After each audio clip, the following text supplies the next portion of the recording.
Welcome to class बच्चों। जैसा कि बच्चों हमने सीरीज स्टार्ट किया है तो पार्ट 8 तक ऑलरेडी हमारा कंप्लीट हो चुका है और आई होप कि आप सभी बच्चे बहुत ही ध्यान से इसको पढ़ रहे होंगे और अपने नॉलेज को डे बाय डे बूस्ट कर रहे होंगे बच्चों। तो आज जो बच्चों हम जो करने वाले हैं पार्ट 9 करने वाले हैं, तो आज भी बच्चों आपको बहुत ही बढ़िया बढ़िया क्वेश्चन मिलने वाला है। तो my name is Vicky Sinha from coating classes and let's get started today's class. बहुत ही जोरों और शोरों के साथ स्टार्ट करते हैं बच्चों आज का पहला क्वेश्चन। देखिए सबसे पहला क्वेश्चन क्या है बच्चों, which of the following are the sector of vision.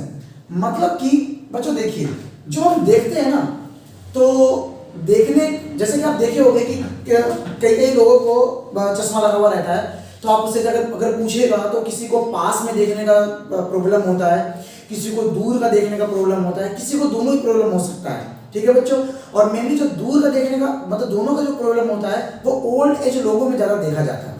देखिए आज बच्चों अगर मैं ओल्ड एज की ना बात करूं तो छोटे छोटे बच्चों के भी चश्मे लगे हुए हैं। तो बच्चों इसका मतलब क्या है कि क्या बच्चों को न्यूट्रिशन नहीं मिल पा रहा है, तो क्या बच्चों को न्यूट्रिशन नहीं मिल पा रहा है, क्या बच्चे आजकल सेल फोन या टीवी ज़्यादा यूज में ला रहे हैं।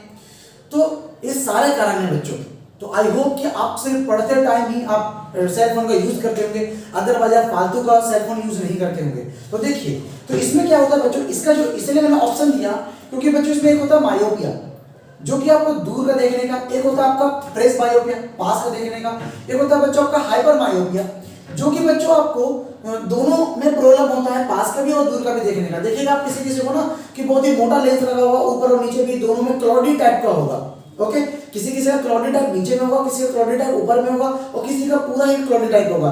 मीनिंग क्या है कि उसको हाइपर मायोपिया हो रखा है। मायोपिया में हाइपर मायोपिया पास और दूर का हो गया, तो इसका आंसर क्या होगा बच्चों, ऑल ऑफ दीज होगा। इसी वजह से मैंने इसके अंदर में ऑप्शन दिया है। ओके बच्चों, देखिए मैं ऑप्शन इसलिए दे नहीं रहा हूं बच्चों आपको क्योंकि ऑप्शन में क्या होगा कि आप उसको लर्न नहीं करोगे, आप सोचोगे कि अरे ऑप्शन में तो मिल ही जाएगा तो ऑप्शन के थ्रू कर लेंगे, बट आपके एग्जाम में ऑप्शन नहीं आएगा बच्चों, बहुत ही कम ऑप्शन आएंगे, मेनली आपको वन वर्ड के आंसर आएंगे, तो उसमें आपको बहुत ही हेल्प करेगा। ठीक है, तो देखते हैं बच्चों पहला क्वेश्चन आज का क्या होता है।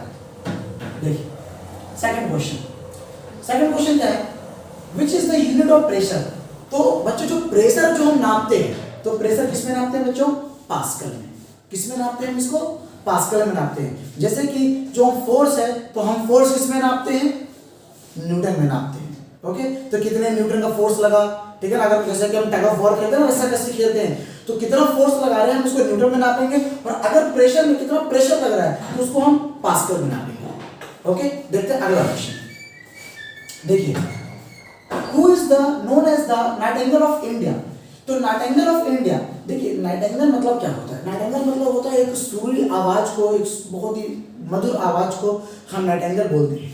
अगर हम बात करूं बच्चों तो ये कौन थी, सरोजिनी नायडू थी। अगर सरोजिनी नायडू की बात की जाए तो सरोजिनी नायडू थी वो एक पॉलिटिकल एक एक्टिविस्ट भी थी आपकी ये, ठीक है, लोगों के हित में भी काम करती थी और प्लस ये पोएट भी लिखा करती थी, जस्ट बिकॉज ऑफ कि इनको नाइटिंगेल ऑफ इंडिया कहा गया सरोजिनी नायडू को। देखते हैं बच्चों अगला क्वेश्चन।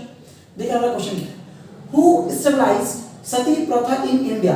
तो हमें लगा यार इंडिया के अंदर में सती प्रथा जो है वो तो कोई इंडियन कोई होगा वही खत्म किया होगा या फिर एबोलिश किया होगा सबसे पहले। नहीं बच्चों, कोई हमारे अंग्रेजी थे जिनका नाम था गवर्नर जनरल लॉर्ड विलियम वेंटिक, जिन्होंने सती प्रथा, पता आपको क्या होता है बच्चों, सती प्रथा क्या होता है कि पहले क्या होता था कि भाई किसी की अगर पति अगर मर गया है तो वाइफ को भी साथ में मरना पड़ता था, तो दैट इज कॉल्ड सती प्रथा।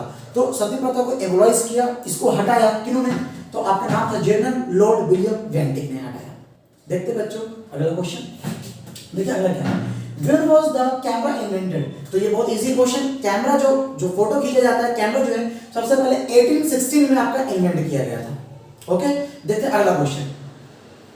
Where is the World Health Organization situated? देखो हमने वर्ल्ड हेल्थ ऑर्गेनाइजेशन का पहले भी हम क्वेश्चन कर चुके हैं।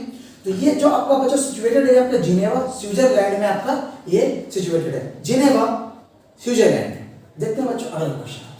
अगला क्या है, where was the freedom fighter Udham Singh born. देखिए उधम सिंह के बारे में थोड़ा जानिए। इनका ये कहाँ पे, सरगुरूर पंजाब के अंदर में इनका बोर्न हुआ था। और ये उधम सिंह कौन थे वैसे, देखिए जो हमारा 1919 में आपका जलियांवाला बाग हत्याकांड हुआ था बच्चों, ठीक है। तो उसके बीच उधम सिंह भी थे, इनको भी गोली लगी थी, लेकिन ये बच गए थे। तो जिन्होंने आपका क्या नाम था उनका, लॉर्ड कैनिंग कुछ करके नाम था उनका, जिन्होंने ये वहां पे गोलियां चलवाई थी, तो वो बच्चों किसी बीमारी से मारे गए थे, ठीक है। तो जो उस केस को जांच पड़ताल करने के लिए जिनको दिया गया था, ठीक है, तो ये उन्होंने उसको मारा था, और फिर बाद में इनको वहां पे ये भगे भी थे उनको मार करके, और इनको ये पकड़ लिया गया था, ठीक है, और फिर इनको फांसी की सजा हो गई थी। तो हम ये बहुत ही जज्बे वाले इंसान थे ये शहीद उधम सिंह। तो इनका जो बोर्न हुआ था ये पंजाब के अंदर में हुआ था बच्चों। देखते हैं अगला क्वेश्चन, देखिए अगला क्वेश्चन क्या है, who is known as the father of mathematics. Mathematics जो पढ़ते हो तो उसका फादर जो थे कोई अंग्रेज थे, उनका नाम था आर्किमिडीज नाम था उनका, ठीक है। तो ये फादर ऑफ मैथमेटिक्स बोला जाता है बच्चों। देखते हैं अगला क्वेश्चन, देखिए अगला क्या है, जय जवान जय किसान slogan given by the which revolutionary. तो ये आपके लाल बहादुर शास्त्री जी ने कहा था, ये रहे लाल बहादुर शास्त्री, जो कि आपके लाल बहादुर शास्त्री जो हैं ये आपके पॉलिटिकल भी थे, जिन्होंने एक मतलब कि उन्होंने क्या नाम रखा था, जय जवान जय किसान। क्योंकि बच्चों देखिए हमारे कंट्री के अंदर में सबसे फर्स्ट प्रायोरिटी हमको देना भी चाहिए जवान को, जो कि हमारे बॉर्डर पे रह करके हमारी रक्षा कर रहे हैं, और किसान को जो कि किसी इंसान को भूखा नहीं मरने दे रहा है, सबसे मेहनत करता है किसान। तो हमेशा हमें इनको सैल्यूट करना चाहिए, और हमेशा आपको अनाज को कभी भी वेस्ट नहीं करना चाहिए बच्चों। उतना ही ले थाली में कि बेकार ना जाए नाली में, बोलते हैं ना, तो इसको हमेशा आप ध्यान में रखें बच्चों। देखते हैं अगला क्वेश्चन, देखिए अगला क्या है, Which was the first state on the basic of language in India। तो मैंने बोला आपको कि 22 हमारे ऑफिशियल लैंग्वेज है हमारे संविधान के अंदर में, ठीक है। तो भाषा के आधार पर सबसे पहला स्टेट कौन सा बना था, आंध्र प्रदेश, जो कि भाषा के आधार पर बना था, ठीक है बच्चों।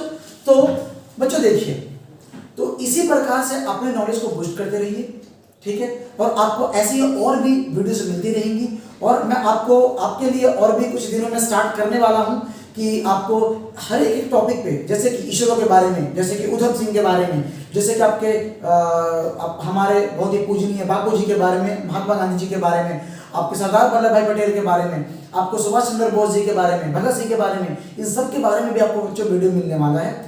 क्योंकि बच्चों इन सब के बारे में बहुत ज़्यादा जरूरी है, इसलिए क्योंकि इन्होंने हमारे कंट्री को बहुत ही कॉन्ट्रीब्यूट किया है हमारे देश को आज़ाद करवाने में। तो बच्चों आप हंसते रहिए, मुस्कुराते रहिए, and take care. Thank you बच्चों।